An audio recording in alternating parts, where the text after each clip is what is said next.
Bad Caterpillar. Story by Suvi Chisholm. Illustrations by Chiara Corradett.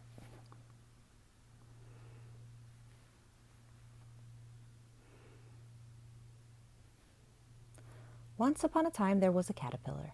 The caterpillar lived in a large, lovely garden, but since he was so small and slow, he didn't appreciate the beautiful landscape of his home.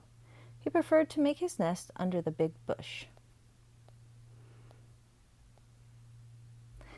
The ants, snails, and even the neighborhood cat knew him as Bad Caterpillar. He was grumpy, grouchy, rude, and unhappy.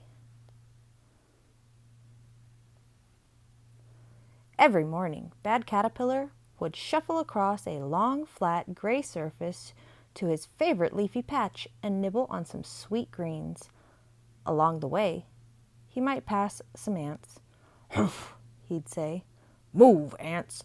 Make a space in your line for me to pass. Get out of my way." Or he would come across a snail or two. "Humph," he'd say.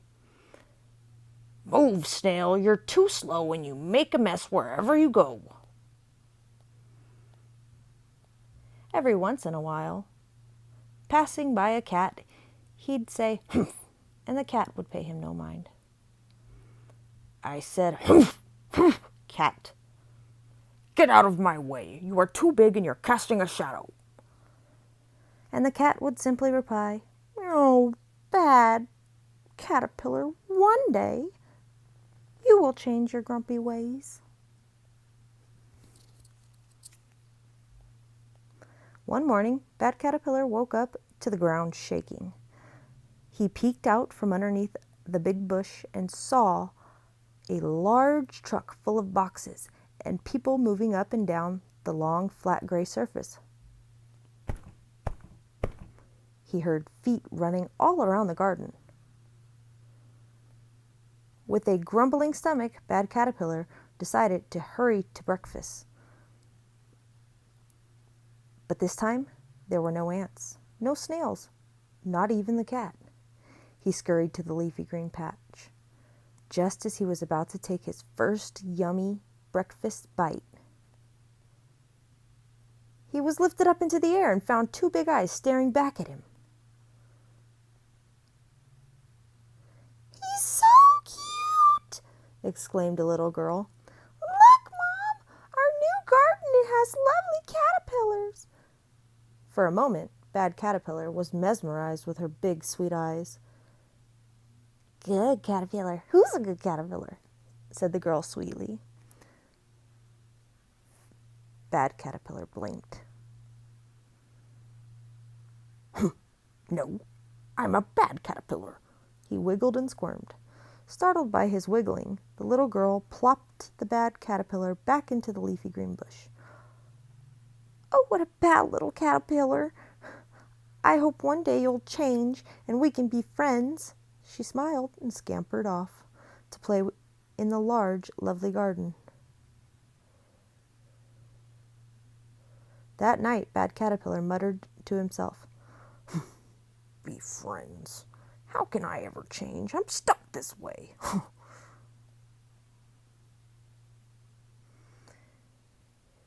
He thought long and hard about those big, lovely eyes and that little girl's sweet voice and how much he'd like to be someone's friend.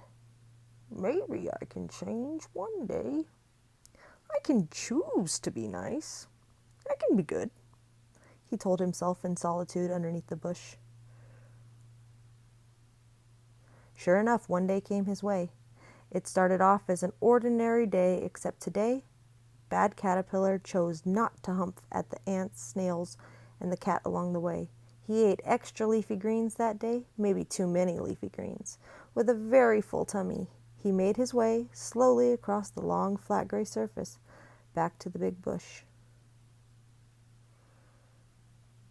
Bad Caterpillar fancied himself a nap, so he wrapped himself up extra cozy tight and slept, and slept, and slept, in a very tired way.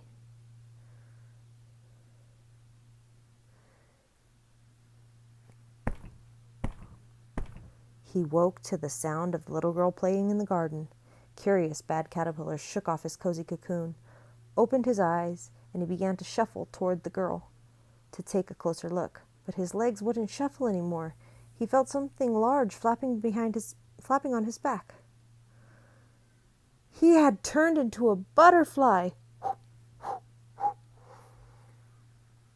Off he went up into the sky, above the big bush, and there he saw how truly lovely and large the garden really was. "Oh, garden, I can explore all of you now," he exclaimed with joy. Bad Caterpillar saw an ant hill and landed on its peak. "Hello, ants." "Wow, what great work you've done," the ants replied. "Thank you. You are quite nice."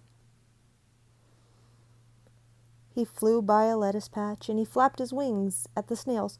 "Hello, snails. Hope you're enjoying your meal," the snails replied. "Thank you. You are too kind."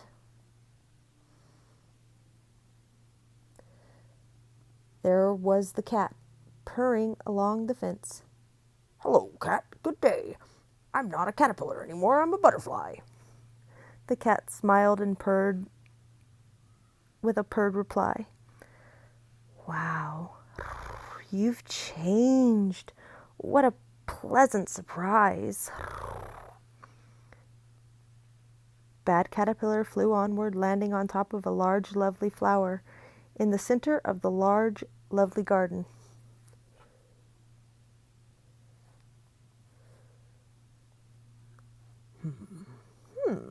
He thought, "I'm no longer a bad caterpillar. What shall my new name be?" And just as he was about to think long and hard on this, he was lifted up into the air and found two big, sweet eyes staring back at him. "He's so cute!" exclaimed the little girl. "Our garden has lovely butterflies." He cooed with delight, longing for her to give him a new name. The little girl leaned in and whispered, "You're a good butterfly. Let's be friends." Good Butterfly smiled, flapped his wings, and spun into a spin around the air. "Did you hear that?" he cheered to all the other animals in the garden. "I can change. I'm a good butterfly now." Now known as Good Butterfly, he was no longer grumpy or rude. He became friends with all the ants, snails, and cats in the large, lovely garden and beyond. The end.